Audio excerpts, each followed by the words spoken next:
পাকিস্তান ও ভারতের মধ্যে তীব্র সামরিক সংঘর্ষের পর ড্রোন ও মিসাইল হামলা আপাতত বন্ধ রয়েছে। তবে এখনও প্রতিবেশী দুই দেশের মধ্যে বহুদিনের আরেকটি পুরনো বিরোধ রয়েছে। এবার সেই বিরোধের উত্তেজনা তৈরি হয়েছে নদীর পানি ভাগাভাগি নিয়ে। এ বিষয়ে বিস্তারিত জানাচ্ছেন জান্নাতুন নাহার জেরি। ভারত ও পাকিস্তান দক্ষিণ এশিয়ার পারমাণবিক শক্তিধর দুই প্রতিবেশী রাষ্ট্র। পেহেলগামে সাম্প্রতিক সন্ত্রাসী হামলার ঘটনায় শুরু হওয়া যুদ্ধে 10 মে বিরতি দেয় পাকিস্তান ও ভারত। তবে থেমে থাকেনি তাদের মধ্যে বিরোধিতা। যদিও একটি গুরুত্বপূর্ণ পানি বণ্টন চুক্তি এখনও ঝুঁকির মধ্যে রয়েছে।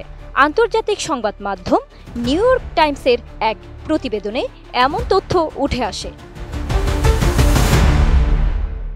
এবার নতুন উত্তেজনার কেন্দ্রবিন্দু হয়ে উঠেছে সিন্ধু নদীর পানি। এই নদীর পানিকে ঘিরে রয়েছে বহু বছরের পুরনো এক চুক্তি। সেই চুক্তি নিয়েই এবার দ্বন্দ্বে জড়িয়েছে ভারত ও পাকিস্তান। এপ্রিল মাসে ভারতের কাশ্মীরে সন্ত্রাসীদের দ্বারা 26 জন নিহত হওয়ার পর উত্তেজনা বৃদ্ধির ফলে 4 দিনের মাথায় সংঘর্ষ আরও তীব্র হয়। ভারত সরকার বলেছিল যে তারা 1960 সালের সিন্ধু পানি চুক্তির কার্যক্রম স্থগিত রাখবে। বিশ্বমানের থার্মিক্স রড, সালাম স্টিল থার্মিক্স, দেশের একমাত্র থার্মিক্স রড। প্রতিবেদনে বলা হয়, সিন্ধু পানি চুক্তি দুই দেশের জন্য খুবই গুরুত্বপূর্ণ। এর উপর নির্ভর করে কোটি কোটি মানুষের জীবন জীবিকা।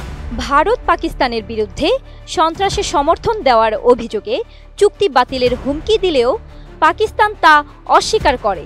ভারতের পদক্ষেপকে পাকিস্তান যুদ্ধের ঘোষণা বলে মন্তব্য করেছে। বিশ্লেষকরা বলছেন, ভারতের এই সিদ্ধান্ত শুধুমাত্র সন্ত্রাস মোকাবেলার জন্য নয়, বরং দেশটির বহুদিনের ক্ষোভ। চুক্তিটি পাকিস্তানের পক্ষে পক্ষপাতপূর্ণ এবং এর ফলে ভারতের পানি চাহিদা ও জলবায়ু পরিবর্তনের চ্যালেঞ্জ মোকাবেলায় বাধা সৃষ্টি করছে। ভারত আশা করছে চুক্তি নিয়ে পুনরায় আলোচনা হলে দেশের বিশাল জনসংখ্যার জন্য পানি ব্যবহারে সুবিধা অর্জন করা যাবে। ভারত পাকিস্তান বিভাজনের পর দীর্ঘ আলোচনার মাধ্যমে 1960 সালে বিশ্ব ব্যাংকের মধ্যস্থতায় সিন্ধু পানি চুক্তি স্বাক্ষরিত হয়। চুক্তি অনুযায়ী পাকিস্তান সিন্ধু নদীর পশ্চিমাঞ্চলের 3টি শাখা ইন্দাস, ঝেলাম, চেনাব পুরোপুরি ব্যবহার করতে পারে, আর ভারত পূর্বের 3টি শাখা রবি, বিয়াস, সুতলজ ব্যবহার করে।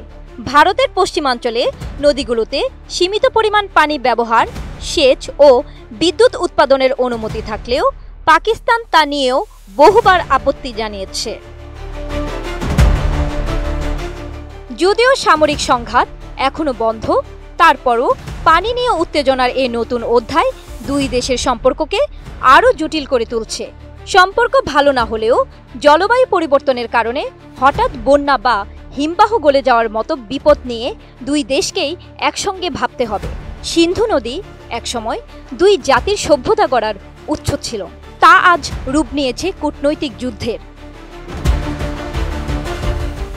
জান্নাতুন Nahar Jerry, desk report, ATN news.